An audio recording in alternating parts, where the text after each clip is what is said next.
Media మిత్రులకు good afternoon. 2002లో 553 survey నంబర్లో 2 ఎకరాలు భూమి నేను అమ్మి ఉన్నాను. దాంట్లో 1.5 ఎకరాకు నాకు డబ్బు ముట్టింది. మిగిలిన దానికి అమౌంట్ బ్యాలెన్స్ ఉంది. నాకు ఉన్న దాని వలన 1.5 ఎకరా హ్యాండ్ ఓవర్ చేసిన. అర్ధ ఎకరా 2002 నుంచి 2025 ఇప్పటి వరకు కూడా నా స్వాధీనంలోనే ఉంది. దానికి ఫినిషింగ్ చేసి ఉంటాను. నేను ల్యాండ్ నా స్వాధీనంలో ఉంది. దానికి రింగ్ రోడ్డు కూడా అలాంజ్మెంటు ఆదినారాయణ రెడ్డి అనే అతను అలాంజ్మెంట్ పూర్తిగా జరిపేసినాడు. దాని మీద శివరామరెడ్డి అనే అతను కోర్టులో కేసు వేసినాడు. అది కూడా జరుగుతుంది. అతనికి రింగ్ రోడ్లో అతనిది సెంటర్లో అంతా పోయింది. నా దాంట్లో పోయింది. ఆదినారాయణ రెడ్డిది పూర్తిగా పోయింది. శివరామరెడ్డి దాంట్లో కొంచెం పోయింది. ముగ్గురు దాంట్లో రింగ్ రోడ్డు పోతే అతని దాంట్లో కేవలం ఒక క్రాస్ రోడ్డు పోయి మొత్తం అంతా కూడా అట్లే నిలుపుకున్నాడు. దాంట్లోనే శివరామరెడ్డి ఆల్రెడీ కేసు వేసి ఉన్నాడు. ఇప్పుడు నాకు హైకోర్టులో ఇంజక్షన్ ఆర్డర్ ఉంది. ఎవరు పోలీస్ డిపార్ట్మెంట్ కానీ రెవెన్యూ వాళ్ళు కానీ ఆదినారాయణ కానీ ముగ్గురు కూడా వచ్చేదానికి లేకుండా నాకు హైకోర్టు ఆర్డర్ ఉంది. హైకోర్టు ఆర్డర్ ఉంటే కూడా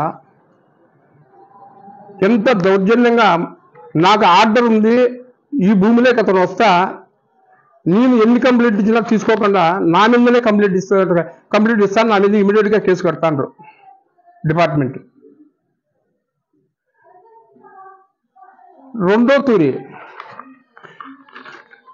రాయచూట్లో ఇంజక్షన్ ఆర్డర్ వచ్చింది.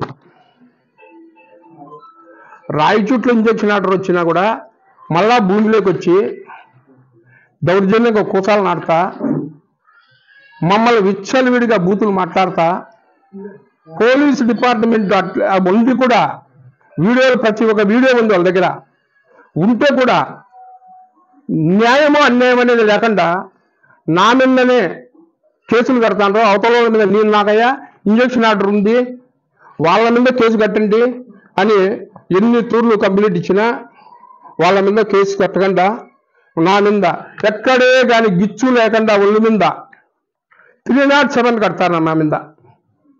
ఆడాయన కూడా చూడకుండా వాళ్ళు ఆ మీద దౌర్జన్యం చేశారు. ఆదినారెడ్డి వీడియో కూడా ఉంది, చూపిస్తా. ఆదినారెడ్డి చెయ్యి లేపుతాడు, వాళ్ళ భార్య వచ్చి చెంప బట్టి కొట్టి దెబ్బతాంది.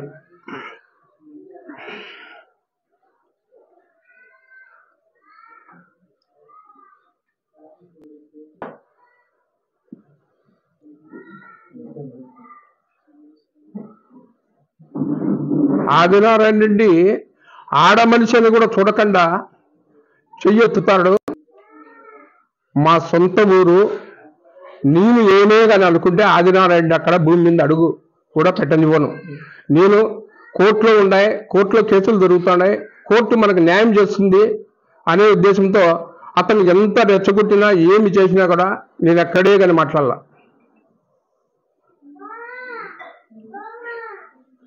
మీడియా ప్రజాస్వామ్యం కాపాడాలంటే మీ చేతులు చెప్పేదానికి ఇప్పుడు మీడియానే.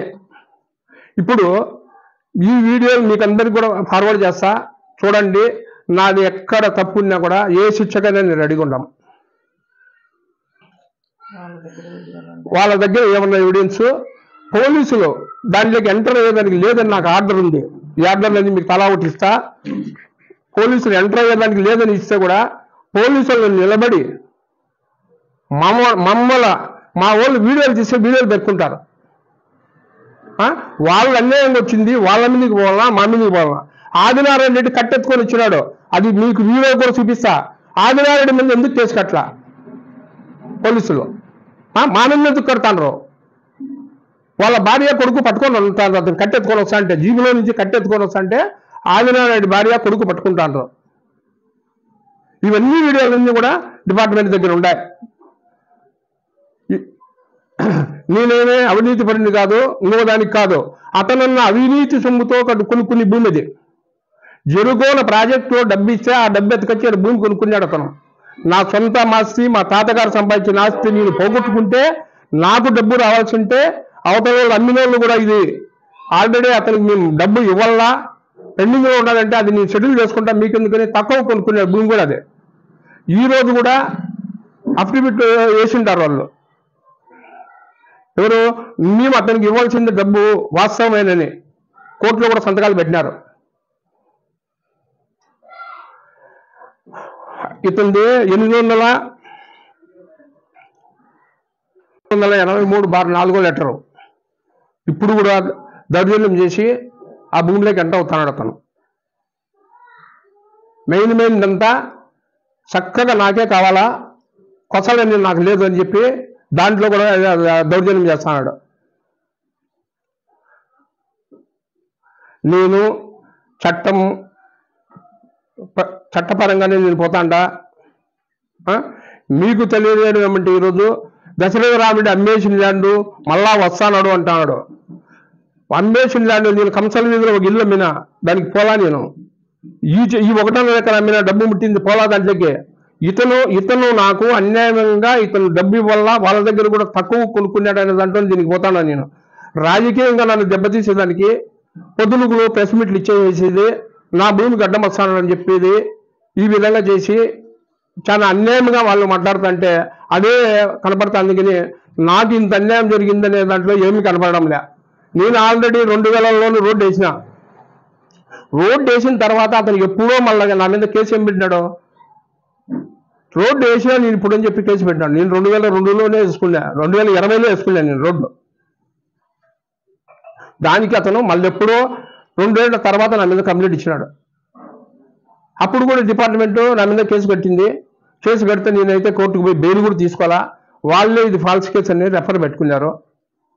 దాంట్లో ఆ కేసు కూడా రెఫర్ అయి ఉండాలి.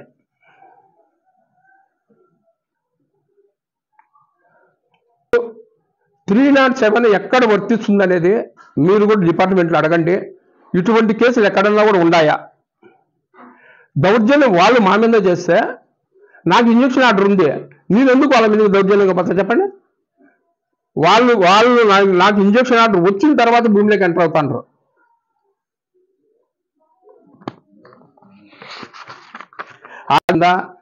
సిబిఐడికి వేస్తా, ఖచ్చితంగా అతను ప్రాపర్టీలన్నీ ఏ విధంగా సంపాదించినాడు, 2 కూతుళ్ళకి ఎట్ట పెళ్లి చేసినాడు, ఒక కొడుకులు ఎట్ట చదివించినాడు, ఇన్ని ప్రాపర్టీలు ఎట్టుకున్నాడు. చిత్తూరు రోడ్లో కూడా ఇల్లు కట్టినాడు, ఈ లోపల కంప్లీట్ అయింది. ఎన్జిఓ కాలనీలో 4 ఫ్లోర్లు ఎత్తినాడు, ఒక్కొక్క ఫ్లోరు ఇద్దరికి రెంట్కి ఇచ్చినాడు. ఈడ 2 ఎకరాల భూమి, నేను చెప్పింది సర్వే నెంబరు 883/4 లెటర్లో 2 ఎకరాల పొలం అక్కడ కొన్నాడు. ఈ అవినీతి సొమ్ముతో అతనుకొని మన వల్ల రాజకీయంగా దెబ్బతీసేదానికి పొద్దులుగులు ఈ ఆడ కంప్లీట్ ఇప్పుడు 3 కేసులు పెట్టినారు నా మీద. 16 మంది మీద పెట్టినారు ఒక తూరి. రెండో తూరి 307 వేసి 2వ కేసు పెడతారు. ఈ లోపల రీసెంట్గా 307 వేసినాక నేను ఇంటికాడ లేను, బయట పోయిందా, మళ్ళా కోసాలు నాటేదానికి పోయినాడు.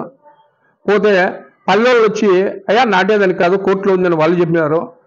మా మేనల్లుడు మా అక్క కొడుకు మన ప్రెస్ వాళ్ళు పోయి అన్న ప్రెస్ మీట్ అనేస్తారా అంటే అతను నుండి ప్రెస్ మీట్ ఏమన్నా చెప్తారంటే అంటే ఇదెక్కడ న్యాయం అండి? ప్రజాస్వామ్యంలో ఉన్నామా, ఎక్కడన్నా ఉన్నాం మనము? ఎక్కడా కానీ మా మీద వాళ్ళు దౌర్జన్యం చేస్తే మా మామ మీద, మా ఎత్తోళ్ళ మీద, మా మనుషుల మీద కేసులు కట్టినారు 307 అని చెప్పి అతను ప్రెస్ మీట్ ఇస్తే మళ్ళా ఒక కేసు కడతారు దాని మీద. నా మీద, మా ఎక్క కొడుకు మీద, పల్లెళ్ళు ఒక 3 మీద, 5 మంది 6 మంది మీద మళ్ళా ఒక కేసు. 3 కేసులు ఇప్పుడు కట్టడం. సిఐ గారికి ఎప్పుడు పోయినా నీది దొంగది అని మాట్లాడతాడు. ఇది నీ ఆర్డరే దొంగదిగి నేను మాట్లాడతాడు. ఇది ఆర్డర్ చూస్తే దొంగదైంది మంచిదని తెలీదా? కోర్టులను కూడా కించపరుస్తారా?